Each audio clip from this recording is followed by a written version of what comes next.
Hoje a gente vai falar sobre Jesus como professor. Porque Jesus, ele era médico, era ou não era? Pregador. Ele era, o que mais? Ele era amigo. Bom, era amigo. Tinha uns amigos ali, conviveram com ele, né, anos. Ele era amigo de verdade. Lembra que eu já contei, né, a história com Judas no final? A última coisa que ele diz para Judas, ele chama Judas, é amigo. Ele era amigo de Judas. Professor, será que Jesus era professor? Além de tudo isso, o melhor professor de todos. A gente vai ver algumas coisas, mas deixa eu mostrar para vocês. Vou pedir para colocar ali o PowerPoint. Que eu estava pensando a respeito disso. Qual é a profissão mais valorizada? Vou começar com a Luísa, porque muda de país para país. Eu descobri isso depois de visitar muitos países e de viver em vários países. Eu morei em 4 continentes diferentes, né? América do Sul, América do Norte, Ásia e agora Europa. E é diferente. Em Portugal, qual que é a profissão mais valorizada? O que você diz para mim, Luísa? Não sei, mas eu diria o médico. Médico. A maioria dos países, médico é muito valorizado, não é? É muito valorizado. Aqui na Bélgica, temos um belga entre nós. Wellington, pergunta para a gente, qual que é a profissão mais valorizada na Bélgica?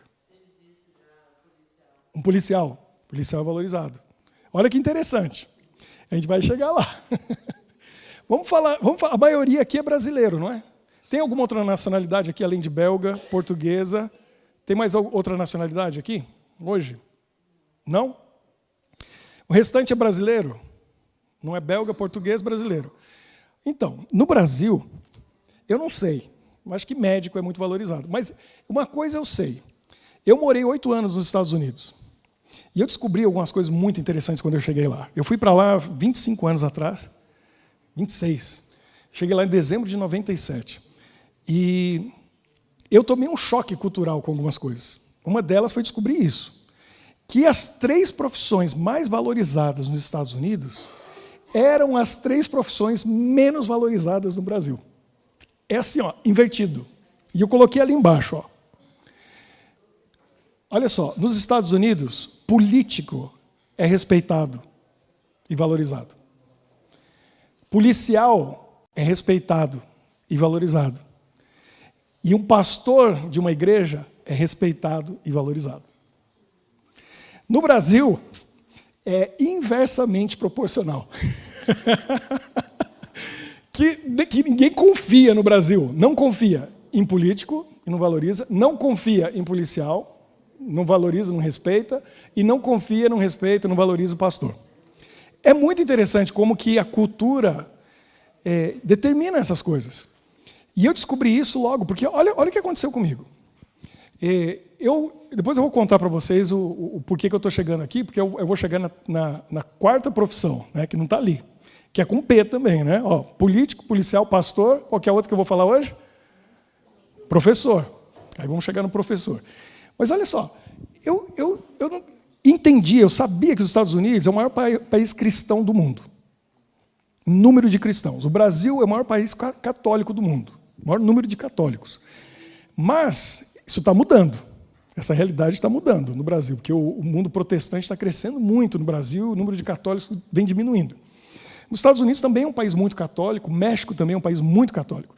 Mas os Estados Unidos é um país basicamente protestante, é o maior país protestante do mundo. Por isso que a figura do pastor é respeitada, é admirada, porque é um país que nasceu do protestantismo, é um país que tem muitas igrejas protestantes, então, tradicionais, a gente fala igreja metodista, batista, presbiteriana, são grandes, fortes, se bem que vem diminuindo ao longo dos anos, né? A igreja adventista surgiu lá nos Estados Unidos, então tem muitos, além da igreja anglicana e outras igrejas, né, mesmo luterana, são fortes nos Estados Unidos, igrejas protestantes. Então o pastor, ele é muito respeitado e valorizado. Eu fui morar numa cidadezinha, que eu fui trabalhar como pastor numa igreja americana.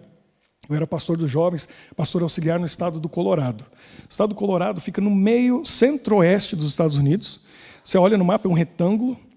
E as montanhas, tem as montanhas rochosas, que é uma cadeia de montanhas, que vem lá do Alasca, passa pelo Canadá e desce pelos Estados Unidos. As montanhas mais altas estão todas no Colorado. Então, é o lugar do esqui. Foi muito chato, 2 anos lá, fazia parte do meu trabalho. Eu tive que aprender a esquiar e levar os jovens para esquiar, os adolescentes da igreja para esquiar. Virei um brasileiro esquiador, foi um negócio fantástico. As montanhas mais altas estão ali. E eu fui parar lá numa cidadezinha bem pequena, acho que tinha 11 mil habitantes. Hoje eu moro numa de 14 mil. Mas eu nunca vi uma cidade para ter tanta igreja na minha vida. Aquela cidadezinha de 11 mil habitantes tinha, na época, quando eu fui para lá em 98, fiquei lá 98, 99 até 2000, tinha mais de 100 pastores. Então tinha mais de 100 igrejas. Faz a conta. Domingo, final de semana, né, as igrejas cheias. Você via assim, os estacionamentos das igrejas lotados, todo mundo ia para lá. E aí, olha o que acontece comigo. Eu não tinha dinheiro para comprar um carro, e eu acabei ganhando um carro de uma irmã da igreja. Que ela era viúva, tinha um filho de 14 anos, ela tinha 2 carros, tinha um carrão, um Lexus, que é um Toyota de luxo, e ela tinha um carro usado, um Toyota Camry, que é melhor que o Corolla. Estava lá, guardando para o filho, eu não sabia o que fazer, 2 anos parado o carro, eu cheguei lá, apareci, caí de paraquedas lá com o pastor auxiliar da igreja, ela chegou para o pastor da igreja, deu a chave, o documento e falou, dá para o Ricardo. Era até da cor que eu gostava. Fantástico.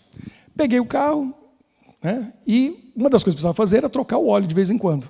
Aí eu descobri lá um lugar que tinha um local especial para trocar óleo. No Brasil, normalmente, a gente faz isso no posto de gasolina. Né? Mas aí, o que acontece? A gente ia nesse lugar só para fazer a troca de óleo. Quando eu chego lá, a primeira vez, o dono do estabelecimento estava lá.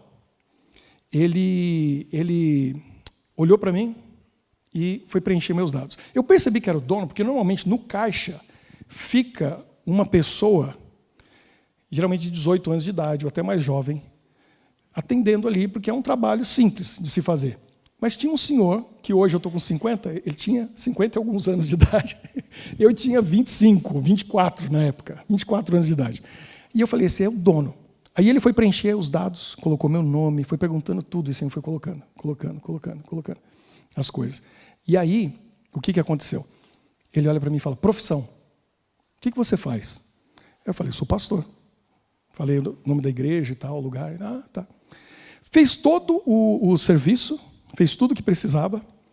No momento que eu fui sair, fui pagar, quando eu olho assim para a conta, estava o valor total, e eu já tinha visto, porque tinha uma placa assim com todos os valores, com tudo.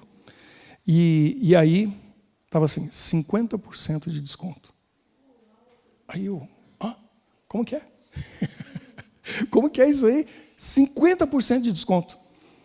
Aí eu fui, paguei metade e perguntei para ele, por que 50% de desconto? Ele falou, porque no meu estabelecimento, todos os pastores pagam metade. E eu fiquei em choque. Eu falei, quando que isso vai acontecer no Brasil? Nunca. Paga o dobro, o triplo. Né? Então, o que aconteceu? Eu fiquei 2 anos ali. E claro que eu virei cliente. Eu não ia em outro lugar. Porque ali eu pagava 50%. Pagava 50%. Interessante. Ele pediu para mim algum documento para eu provar que eu era pastor? Só perguntou. É uma cultura de confiança. É uma cultura de confiança. Ninguém vai checar o documento. Outra, quem que é o maluco que vai chegar ali e vai perguntar, o que você faz? Sou pastor. Quem que vai inventar uma coisa dessa? Quem que vai fazer uma mentira dessa? Pois eu pagava 50%. Eu falei, eu estou num país diferente. Eu já percebi, estou num país diferente. Aí, outra coisa que eu percebi. Eu estava, antes de ir para lá, eu fiquei 6 meses estudando inglês numa universidade, no Nebraska, no estado do lado, em Lincoln, Nebraska. E aí, ali, eu conversava com os estudantes que estavam fazendo faculdade. E todo mundo você pergunta assim, em inglês você pergunta, what's your major? Porque nos Estados Unidos a faculdade ela tem uma série de matérias que você faz, que são as matérias principais daquilo que você quer se formar, que você quer fazer, e tem um minor, que são outras matérias. Então você tem, na realidade, 2 profissões que você pode escolher no final. Então você pergunta, você está estudando para quê? E a maioria, eu não estou brincando, naquela época, 25 anos atrás, a maioria dos estudantes, vou dizer assim, 60%, talvez mais, queriam ser o quê? Professor. Aí eu falei, que mundo que eu saí do Brasil, onde ninguém quer ser professor, e eu caí num país onde todo mundo queria ser professor. Eu falei, tem coisa errada aqui. Como assim você quer ser professor? Não, um ideal de vida e tal, não sei o quê. E não é que ganha bem. Eu estava checando essa semana quanto que ganha um professor nos Estados Unidos, professor universitário. O mínimo, eles ganham de $43 mil por ano até 130, 140, 150 mil por ano. Aí estava dizendo assim, o que ganha menos, olha que interessante, o que ganha 40 e poucos mil dólares por ano é o professor auxiliar de uma faculdade de teologia. Aí eu falei, está explicado. Quem entende esse termo sabe do que eu estou falando. Então, é um professor de teologia o que ganha menos.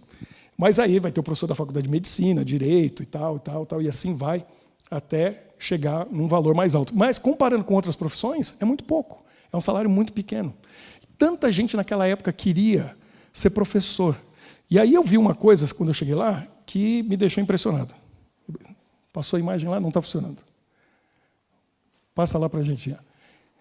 Eu ficava, uma parte do meu dia, como eu estava aprendendo inglês, eu ia para uma parte no dormitório, dar uma olhada na televisão, assistir qualquer coisa, o que estivesse passando, porque meu objetivo era entender inglês, era aprender a ouvir o que estava passando ali.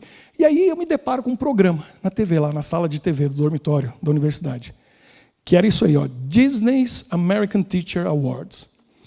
A Disney tem um prêmio, todo ano, que eles selecionam os melhores professores do país. Aí eles têm esse show, que é estilo um Oscars, e eles apresentam os professores, os melhores professores do país, os projetos que eles estão fazendo, e aí eles dão o prêmio para o melhor professor do ano no país. E não é um prêmiozinho qualquer. Passa lá a imagem, por favor, gente, que não consegui passar aqui. Pode passar. Esse é um troféuzinho que ele recebe, é um menino com o mundo na mão, descobrindo o mundo, em cima de um livro. A Disney dá esse prêmio, a escola ganha não sei quantos mil dólares para o projeto, e isso e aquilo e não sei o quê, um monte de coisa, o professor ganha esse troféu, e ele recebe, na época, 25 anos atrás, $40 mil.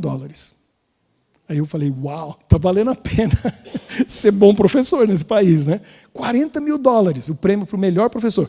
Mas não é só ele, porque são várias áreas. Então tem o melhor professor da área de artes, da área de matemática, da área disso, daquilo e tal. E esse é o professor, é o melhor de todos, o melhor projeto, o melhor professor do país, de ensino fundamental e ensino médio.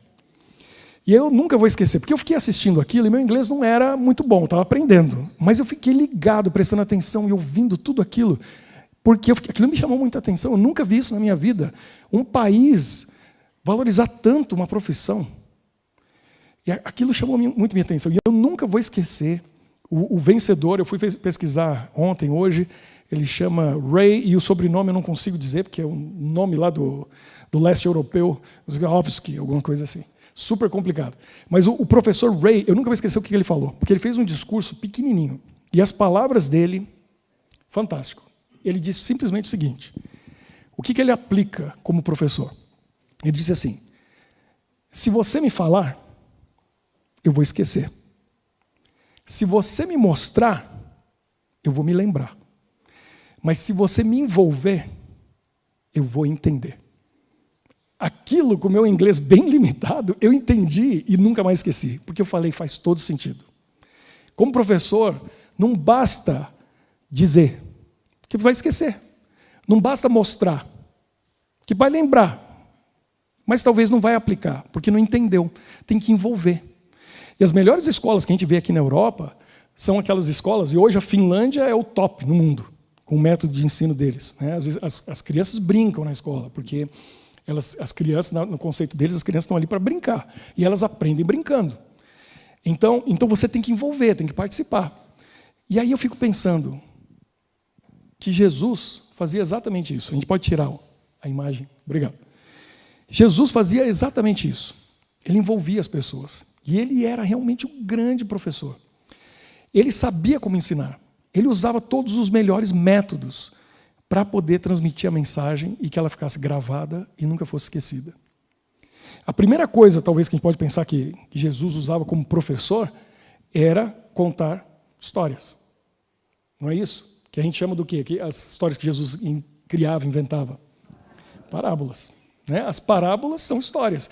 A gente nunca esquece a história. A parábola ela fica gravada, a mais famosa e conhecida de todas, talvez pela emoção que ela traz, é a do filho pródigo, que tem um nome que não devia ser esse nome, porque tem gente que diz que é a parábola do filho mais velho, porque a mensagem não é para o filho que foi embora. Quando fizeram uma pergunta para Jesus, ele está dando um recado para o filho mais velho, que era o pessoal que era do povo de Israel, que entendia da lei, que entendia das coisas, mas estava agindo como o filho mais velho. Então, o nome da parábola, dizem alguns que devia ser a parábola do filho mais velho, porque era para eles que Jesus estava dando a mensagem. Outros já dizem que a parábola devia chamar a parábola do pai amoroso, porque o centro da história não é nem um filho nem o outro, é o pai que ama os dois. Quem simboliza o pai simboliza quem? Deus, né? Que ama o filho mais velho, aquele que ficou em casa, que ficou com o pai, e também ama o outro que foi embora e depois resolveu voltar. Então, talvez, são dois bons nomes, duas boas sugestões. O filho mais novo e o filho mais velho, não é o filho pródigo nem o filho mais velho, talvez a parábola do pai amoroso. Jesus era um excelente professor nesse sentido, como contador de histórias, e ele sabia as histórias seriam lembradas. Agora, algumas delas eram verídicas. A história do bom samaritano é uma história verídica, realmente aquilo aconteceu. O homem foi assaltado no caminho de Jericó para Jerusalém, e veio um samaritano, atendeu, deu dinheiro, levou ele para... Aquilo aconteceu, é real aquela história. Agora, Jesus não ensinava somente através de histórias. Jesus ensinava de muitas maneiras. E ele realmente era um grande professor. Agora, a gente tem que entender como era o mecanismo de ensino de Jesus para a gente aplicar na vida nossa hoje. E a gente entender como ele quer ensinar a gente hoje. Veja bem, Jesus, ele ensinava pelo exemplo. Foi isso que o Gabriel falou aqui antes, no começo. Jesus, ele mostrava como fazer. E depois convidava os discípulos para seguirem as pegadas dele, para fazerem igual. E esse era o método de ensino dos judeus naquela época. Eles eram ensinados dessa maneira. O mestre ia à frente, eles iam seguindo, prestando atenção em tudo que ele dizia e em tudo que ele fazia. E eles faziam igual. Eles queriam ser cópia daquele mestre, daquele rabino. Quer um mestre melhor para ser copiado do que Jesus? Que era perfeito. Não tinha rabino melhor. Era seguro copiar as ideias dele, os pensamentos dele, as atitudes dele, as palavras dele, até as emoções e os sentimentos dele, as reações e ações dele estavam ali para serem copiadas. E a gente vê na história como que isso era verdade. Por quê? Quando Jesus fazia um milagre, ele fazia alguma coisa, porque os outros rabinos não faziam milagres. Então se esperava que eles ensinassem o mesmo que eles ensinavam, agissem como ele agisse. Mas Jesus, como ele agia, mas Jesus, como ele fazia milagres, as pessoas esperavam que os discípulos fizessem os milagres. Só que os discípulos não criam e não tinham a fé suficiente para pensar, eu consigo fazer isso que Jesus faz. E Jesus teve que mostrar para eles, depois dizer para eles, vocês vão fazer o mesmo que eu. Então, tem um momento na história de Jesus que eles vão até Jesus, ou melhor, as pessoas foram até Jesus e disseram assim para ele, a gente levou esse jovem endemoniado para os seus discípulos e eles não puderam expulsar o demônio. A gente levou essa pessoa enferma para os seus discípulos e eles não puderam curar essa pessoa. Olha que interessante. Como que isso aconteceu? Por que eles não levaram para Jesus? Porque na mente na cultura judaica, na mente do povo, estava a ideia seguinte, se Jesus faz, os discípulos dele também vão fazer. E aí levaram para os discípulos, só que os discípulos não estavam conseguindo fazer. E aí Jesus vem em João 14, né, no verso 6, diz assim, verso 12, ele diz assim, vocês são meus discípulos. Tudo isso que eu faço, vocês também vão fazer. Coisas ainda maiores vocês farão, se tiverem fé e orarem em meu nome. Eles estavam ainda no processo de aprender, de entender, para chegar naquele ponto de dizer, eu posso orar também como Jesus e fazer o mesmo milagre. E muitas vezes Jesus colocou eles na situação para que eles fizessem a oração que ele fez, para que ele fizesse o milagre que ele tinha feito anteriormente. Por isso que você vai olhar nos 4 escritores do Evangelho, você vai ver que Jesus sempre fez pelo menos 2 vezes o mesmo milagre. Por exemplo, multiplicação de pães e peixes. Ele fez 2 vezes. Uma vez na Judéia, outra vez do outro lado do Mar da Galileia, para o povo que não era judeu. Por que ele fez 2 vezes? Um dos motivos, tem muitos, mas um dos motivos foi, a primeira vez, eles questionaram Jesus, falou, o povo está com fome. Jesus ainda já deu uma cutucada, falou, então alimenta eles. Aí que jeito? Tá bom, então vou mostrar. Aí Jesus mostrou. Quando chegou lá do outro lado, a mesma coisa. E agora Jesus falou, você já sabe o que fazer, alimenta eles. E eles, já mostrei o que vocês têm que fazer. Pega o saquinho com pão e peixe, ora, Deus vai fazer o milagre. Não, faltava fé. Então, muitas vezes isso aconteceram. A vez que foi mais interessante foi aquele momento que eles estavam atravessando, justamente para ir lá para o outro lado. A primeira vez, veio uma tempestade e Jesus está onde? No barco. No leme. O que ele estava fazendo? Dormindo. Jesus está dormindo, e eles apavorados, com medo. E a tempestade, jogando o barco, o vento e tudo aquilo. Jesus levanta, acalma o vento, acalma tudo. Eles ficam assim, quem que é esse que até o vento e as ondas obedecem? Aí a próxima vez, 2 anos depois, Jesus está ali pregando na beira do Mar da Galileia e fala assim, vamos atravessar de novo para o outro lado? Passou 2 anos. Já aprenderam muita coisa. Esses alunos fazendo a faculdade ali, ó, com o mestre, né, já deviam saber. Jesus falou, eu vou ficar aqui, vou despedir a multidão e vocês vão na frente. Depois eu encontro com vocês lá. Aí eles foram. Jesus vai para o monte e está lá orando por eles, para eles terem fé e orarem. E a tempestade vem de novo. Claro. Porque tinha alguém querendo virar aquele barco. E eles estão lá. Estão lá, lutando com a tempestade, e nenhum deles teve a ideia de fazer o que Jesus fez. Que é o quê? Orar. Orar, pede a Deus. E acalmava tudo. Aí Jesus teve que vir, socorrer eles. Só que Jesus é Jesus, como que ele veio? Andando sobre a água. Eles acharam que era um fantasma. Ele falou, não é fantasma. Sou eu. Aí o Pedro, tinha que ser o Pedro, né? Se não é fantasma, e é você mesmo? Então fala aí para eu ir que eu vou. Então vem, Pedro. E lá vai o maluco. Desceu do barco e foi andando mesmo. E os outros só olhando assim, né, da beira do barco. Esse cara é muito doido. Olha lá. Ele olha para trás, vacilou e afundou. Olha que professor. Ele ensinando para eles, ensinando. E eles estavam relutando em aprender.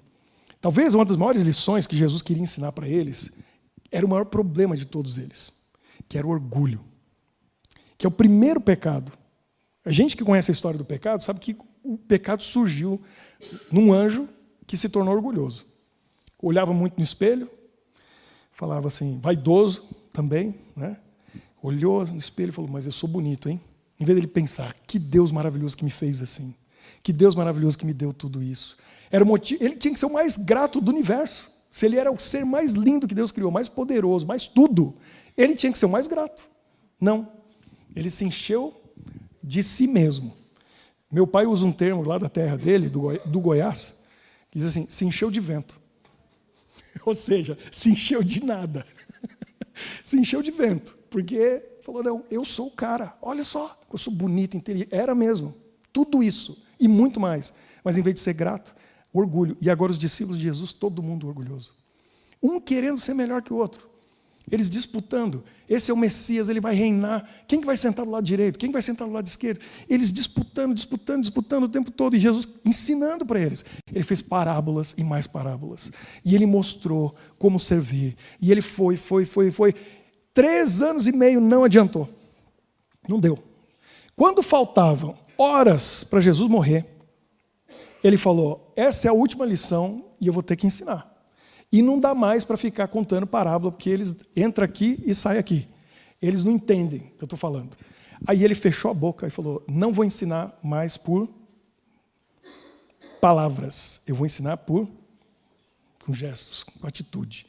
Aí, sem dizer nada, ele pega a toalha, pega a bacia, e aí começa.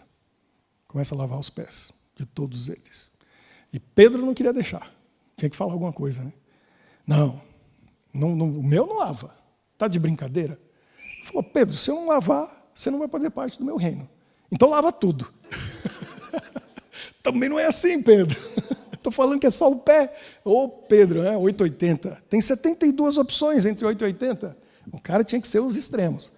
E Jesus ensinou pela atitude, mostrando isso que é servir. E no final ele diz: vocês são meus discípulos. Isso que eu faço, faça no dia a dia de vocês, servindo um ao outro. É isso que vocês têm que aprender. E aí Jesus mostra com atitude. Quero ler um verso para vocês. Está em Mateus, no capítulo 7. E quem conhece bem a Bíblia sabe que Mateus 5, 6 e 7, o que está escrito nesses 3 capítulos? Sermão da Montanha. Jesus pregou uma longa mensagem, aqui está um resumo. Mateus ele foi e pegou os pontos principais e colocou Mateus 5, 6 e 7. Quem está acompanhando com a gente, Fumiaki, não sei se dá, mas quarta-noite, 20 horas, a gente tem um momento de oração.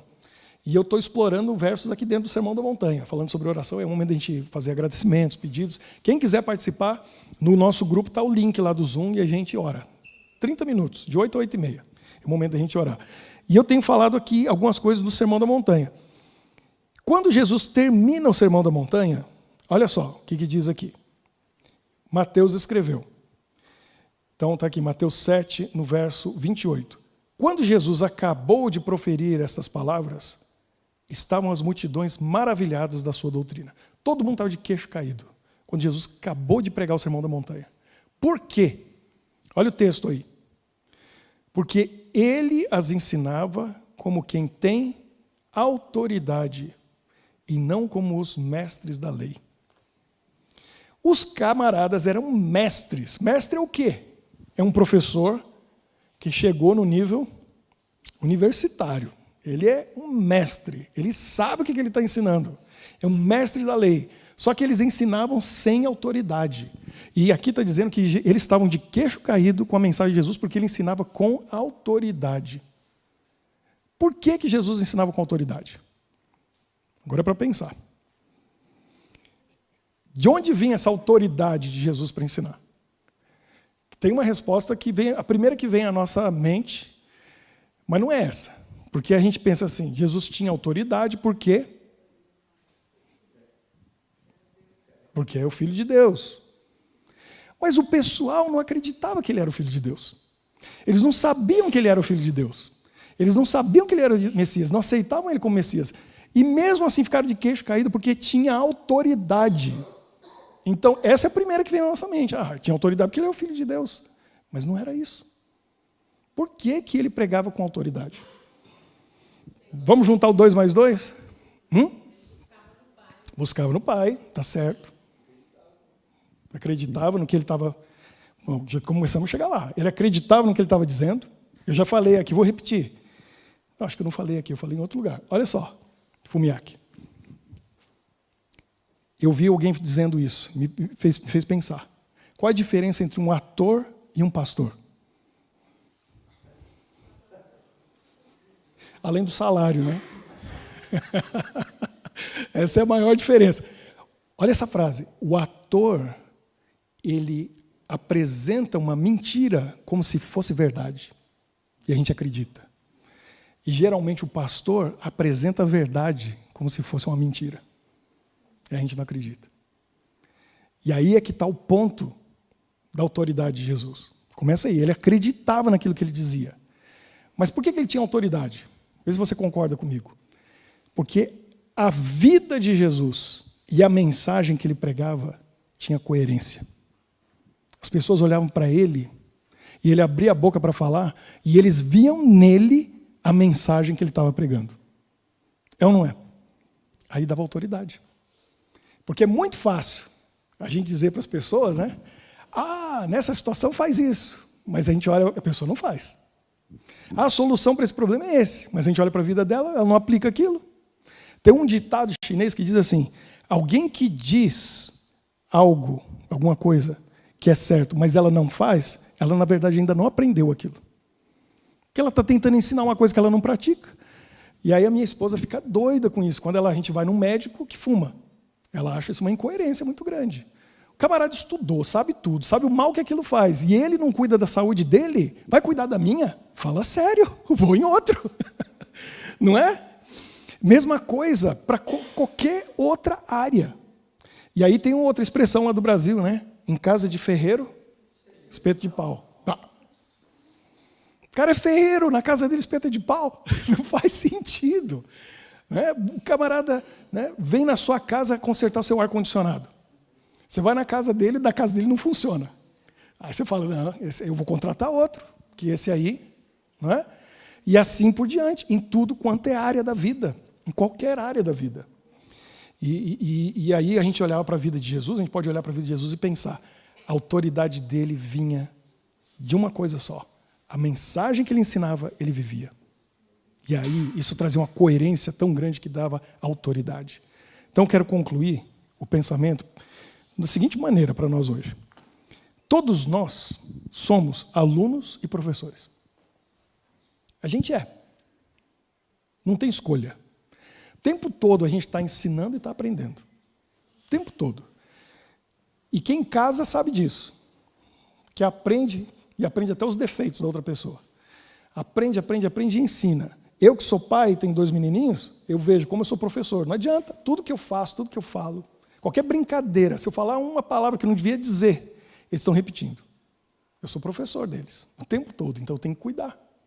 O tempo todo eu tenho que cuidar. Foi muito interessante. Ontem, que foi meu aniversário, né? A gente comeu um bolinho, do jeito que eu pedi, eles comeram também, e depois eu tinha uma sobremesa extra, que é uma coisa que eu gosto muito. Meus meninos nunca comeram. Em alguns lugares do Brasil a gente chama de arroz doce, outros lugares chamam arroz de leite. Quem que gosta de arroz doce? É bom, né? Com a canela, assim. O Jean fez careta, não gosta. Eu aprendi a comer antes dos 5 anos, diz que quando a gente aprende a comer uma coisa antes dos 5, a gente vai gostar o resto da vida. Chegou um potinho para mim de arroz doce, só que aí a Michelle falou, se você comer agora, vai ter que dividir com eles. Aí eu falei, não tem problema. Peguei e falei assim, vou ter que comer esse remédio. Isso é ECA. Os dois olharam assim. Aí eu peguei assim, coloquei na boca e fiz careta. Que coisa ruim. Toff, você quer? Kalel, você quer? Comi tranquilo minha sobremesa. Depois eu pus uma canela e no final ainda deixei um pouco para eles. Eles comeram comigo, acharam bom. Aí eles viram que eu estava brincando. Mas foi fácil. E eles, não, de jeito nenhum. Olharam assim. Falei, cheira, vê se está bom. E cheiraram. Quer provar? Não. Aí ela olhou para mim e falou, tá vendo? Então comer salada com um sorriso no rosto tem o mesmo efeito. E é mesmo. Porque aí eu como a cenoura, como o brócolis, como as couve-flor, beterraba. Feliz, eles acham isso é bom. Eles vão lá e comem. Professor. E a gente é professor e aluno o tempo todo. Você não tem escolha. Agora, as pessoas só vão acreditar naquilo que você está dizendo para elas e vão aceitar quando eles verem coerência na sua vida. E se eu falo que eu sou cristão, que eu sigo a Jesus, as pessoas querem ver na minha vida a vida de um cristão. Elas querem ver coerência na minha vida. E o maior ensino de Jesus era justamente o amor, a aceitação, o serviço. Não eram os milagres. Ele estava ensinando os discípulos, não era ressuscitar, curar, fazer o coxo andar, fazer o cego ver, não era isso. Era aceitar o samaritano que eles não aceitavam. Era abraçar o romano que era inimigo. Esse amor Jesus tinha. E eles viam na vida de Jesus. E aí isso dava autoridade para a mensagem dele. E Jesus é o nosso professor. E tudo que ele quer é que a gente siga as pegadas dele. E faça o mesmo na nossa vida. E a gente possa mostrar com a nossa vida e a nossa mensagem coerência. Eu vivo aquilo que eu prego. E eu estou dizendo que eu sou cristão, eu sou seguidor de Cristo. E aí você é professor, não tem saída. Porque você está ensinando as pessoas o tempo todo. As pessoas copiam você. A gente acha que não tem influência? Tem, todo mundo tem.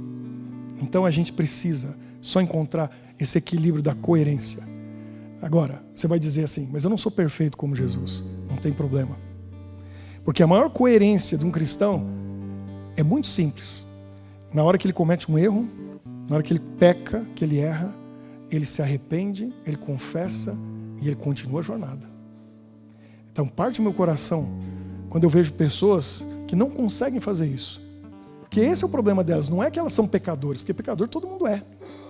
O problema é a pessoa não reconhecer o erro dela, não confessar, não se arrepender. Se você fizer isso, você é um professor, nota 1000. Porque as pessoas vão admirar e respeitar você pela sua humildade e dizer, eu errei, mas eu quero acertar. E aí as pessoas vão dar a segunda chance, terceira, quarta, quinta, para aqueles que são humildes. Vamos orar? Vamos pedir a bênção de Deus? Vem aqui para a gente poder pedir para Jesus, que é o nosso professor, o maior professor, realmente ensinar para a gente como ser como Ele, como seguir as pegadas dEle, como ser aqueles que têm coerência na vida, que a mensagem e a vida estão em harmonia, estão ligadas uma coisa com a outra. Nossa mensagem, a nossa pregação vai ser eficaz. Quando eu disser, eu sou cristão, e a pessoa olha para a minha vida e enxerga um cristão. O que é um cristão? A gente tem rótulos errados sobre cristão. Cristão, às vezes, a gente acha que é uma pessoa que veste de um jeito, que ouve música de um jeito, que vai em certos lugares, não vai em outros. Não, cristão é aquele que ama a todos, que aceita a todos, que serve a todos, que quer o bem das pessoas ao redor, que é o ouvido quando a pessoa precisa desabafar, que tem um conselho certo quando a pessoa precisa ouvir. Isso é um cristão. Os rótulos que a gente tem são enganação. Porque está cheio de gente bonitinha nas igrejas, com a Bíblia, vai lá, ora e tal, mas a vida dela é incoerente com a mensagem. Aí não adianta nada. Não adianta nada. A gente precisa disso, para sermos bons professores, porque todo mundo está olhando a nossa vida. E ninguém está ouvindo o que a gente fala, mas estão vendo o que a gente está fazendo. Isso estão. E aí, se juntar as duas coisas, a pessoa vai dizer, está aí uma pessoa coerente. Aí quebra, parte o coração de qualquer um. Dizer, eu posso confiar. Que você seja essa pessoa. Como que eu faço? Segue Jesus. Todo dia, lê a palavra dele, estuda, copia ele. Pensa, o que Jesus faria nessa situação? Ora e fala para ele, põe no meu coração o teu sentimento. Põe na minha mente o teu pensamento. Nessa decisão, decida por mim. Experimenta. Você vai ver se ele não toma conta de você. E aí, muda tudo. Muda tudo. Que você vai ser aquela pessoa que vai irradiar. E aí não dá nem para explicar. Porque as pessoas sentem a presença de Deus em você. E você nem sabe o que está acontecendo. Nem elas sabem, mas elas sentem. E aí tem uma atração por você e fala assim, ora por mim. Ela vem desabafar com você, porque a presença de Deus está ali. Vamos orar.